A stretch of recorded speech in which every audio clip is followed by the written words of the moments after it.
She laughed at him for being broke. She said love couldn't pay the bills, and walked away with a man who could. But years later, when she saw the same man, now stepping out of a private jet, cameras flashing, bodyguards clearing the way, her heart almost stopped. The man she once rejected was now one of the richest men in Africa. And she could barely afford her rent. This is the story of Amina and Travis. A story about choices, fate, and how life can turn faster than you ever imagine. Before we dive in, hit that subscribe button if you love true-life African stories that teach, inspire, and entertain. Lagos, a city that never sleeps. Where the traffic never ends, the dreams never die, and the hustle is a way of life.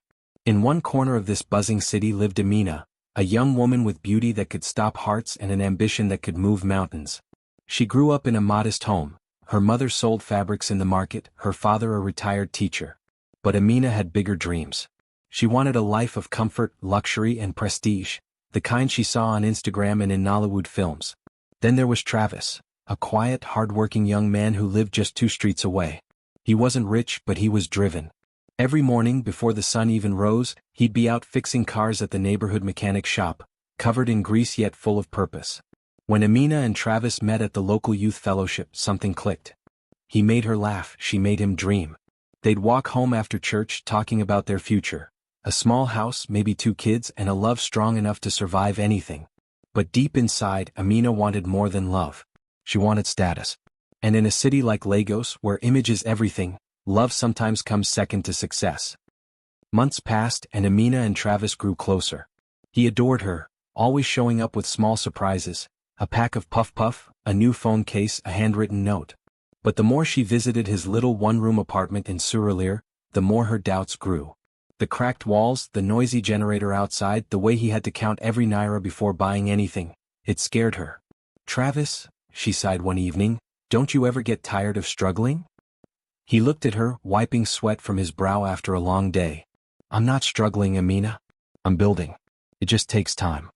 She smiled weakly, but in her mind, time felt like a luxury she couldn't afford.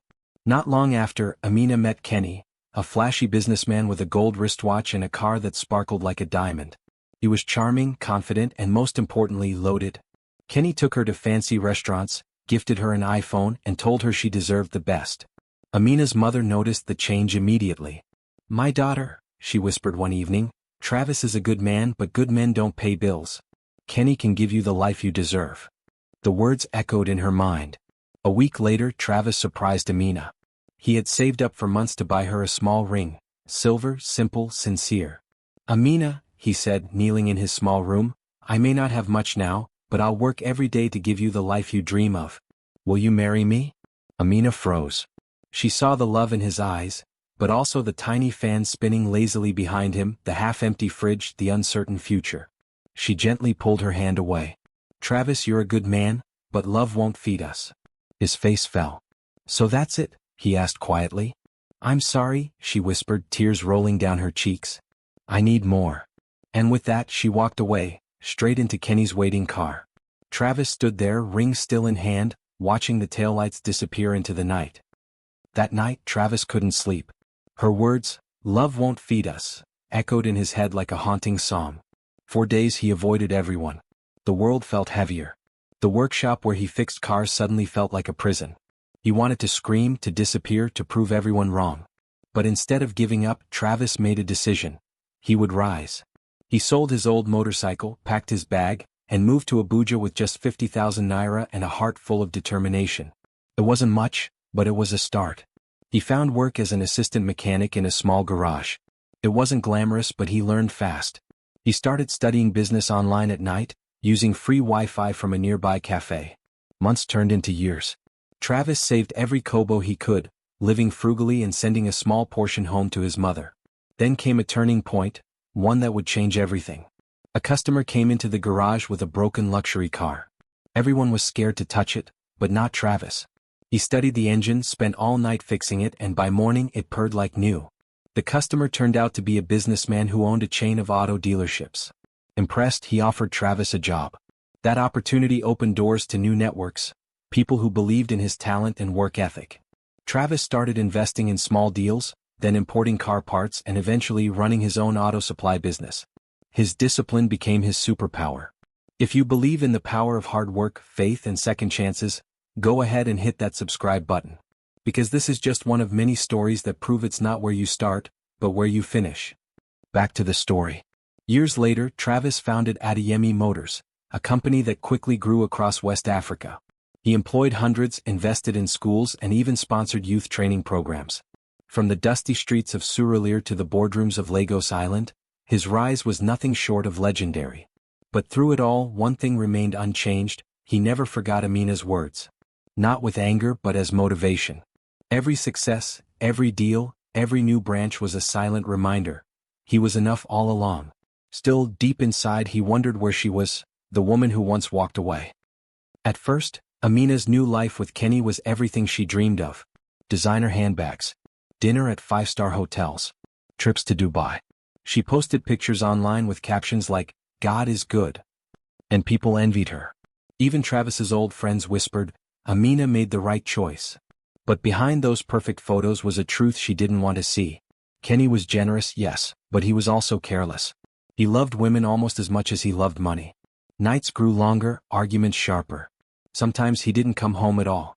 "Where were you?" she'd ask, tears in her eyes. He'd wave his hand dismissively. "Don't start, Amina. I'm doing business." But soon that business started to crumble. One morning, men in dark suits stormed their mansion. Documents were seized, cars towed away. Kenny had been caught in a web of fraud and unpaid debts. Within weeks, their accounts were frozen. The same friends who used to praise her stopped answering her calls. When the police finally took Kenny away, Amina's world collapsed. She moved from a luxury apartment in Lekki to a small rented room in Ajij. Gone were the designer bags, the fancy wigs, the champagne nights. In their place, silence, regret, and the humbling reality of survival. Some days she would pass by young couples holding hands and think about Travis. She remembered his laughter, his sincerity, his simple ring. Maybe love could feed you, she thought. If it's the right kind. But life wasn't done teaching her lessons. Amina tried to rebuild, selling small items online, helping at a salon, anything to earn a living. Yet every night as she scrolled through social media, she saw people celebrating Travis's company. His face on magazine covers. Headlines like, "Adeyemi Motors expands to Ghana," or "Young entrepreneur becomes billionaire at 35. Her heart sank each time. "That could have been me," she whispered. But she knew, it wasn't supposed to be. Her story had taken a different path. And soon, fate would make their paths cross again. It had been almost 10 years since Amina last saw Travis. She had changed, the sparkle in her eyes replaced with a quiet weariness. Life had humbled her. One afternoon, while scrolling through her phone, she saw a viral post. Adeyemi Motors donates 200 million naira to fund education for underprivileged children. The photo attached nearly made her drop her phone. Travis, dressed in a sharp navy suit, smiling confidently beside government officials and celebrities. The caption read, "Travis Adeyemi, CEO and philanthropist." For a moment, her heart stopped. She read it again and again. This was him. The man she once rejected. Days later, fate intervened. A friend who worked at a charity told her they were hosting a gala, and guess who was the keynote speaker? That evening, Amina borrowed a simple gown and attended.